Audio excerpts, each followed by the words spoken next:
Documents এবং proof video সব কাগজ আমি সব আমার ভাই পোস্টমর্টম রিপোর্ট সহ আমি সব ফাইল একটা করে রেখেছি এবং পেন ড্রাইভে করে রেখেছি, যাতে প্রমাণের একটা মানুষকে আপনার যে হাসিনা ফ্যাসিস্ট স্বৈরাচার সরকার কীভাবে নির্মমভাবে হত্যা করেছে সেইটার আমার কাছে এভিডেন্স আমি মোবাইলে এবং পেন ড্রাইভে রেখে দিয়েছি। তো আমি এখন নিয়ত করেছি, যদি আমাদের বিএনপির চেয়ারম্যান জনাব তারেক রহমান স্যার যদি আগামী দিনে রাষ্ট্রনায়ক এবং ক্ষমতা আসেন, চেয়ারম্যান হন, আমি তখন এই মামলাটা দায়ের করব। তো এই জন্য আমি মন থেকে সিদ্ধান্ত নিয়েছি, এখন আমি আর মামলাটা করব না।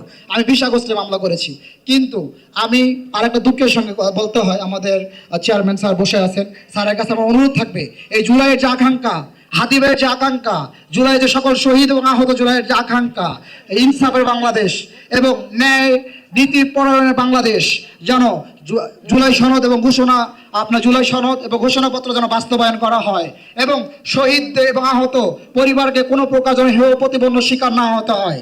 কোনো শহীদ এবং আহতদেরকে কোনো প্রকার তাদেরকে কোনো ট্যাগ, আহত এবং শহীদ পরিবার কোনো ধরনের কোনো ট্যাগ, হেয় প্রতিপন্ন লাঞ্ছনা যেন না করা হয়। এবং আমি বলতে চাই, অনেক আহত আমাদের ভাইয়েরা আছে, তাদের চিকিৎসা হচ্ছে না টাকার অর্থের অভাবে। এই ইন্টারিম সরকার ব্যর্থ। এই ইন্টারিম সরকারে যারা এখন আছে আপনারা, তারা সবাই ব্যর্থ। এনারা এখন পর্যন্ত এই 1.5 বছরে একটা শহীদের হত্যার বিচার দৃশ্যমান করতে পারে নাই। এই 1.5 বছরে তারা শুধু লুটপাট এবং তাদের পকেট বাণিজ্য যারা করে আসতেছে এবং করতেছে। আমরা এই ইন্টারিম সরকারকে শহীদ পরিবার পক্ষ থেকে ধিক্কার জানাই। আমরা শহীদ পরিবার আহতদের থেকে আমরা তাকে বয়কট করেছি। যে এই সরকার, যে ইন্টারিম সরকার, যে গণ অভ্যুত্থান শহীদ এবং আহত জুলাই রক্তের উপর তারা এই চেয়ারে বসেছে এবং এসেছে, আপনারা তাদের কোনো প্রকার এই বাংলাদেশের গণ অভ্যুত্থানে তাদের এই সরকার আসার এবং তাদের এই জায়গায় বসার তাদের কোনো যোগ্যতা ছিল না। আসিফ নজরুল স্যারকে বলতে চাই, আপনি কোথায় ছিলেন? আপনি আপনার নিজের জায়গা আগে কোথায় ছিল সেটা চিন্তা করেন। আপনি এই জায়গায় আসতে পারতেন না।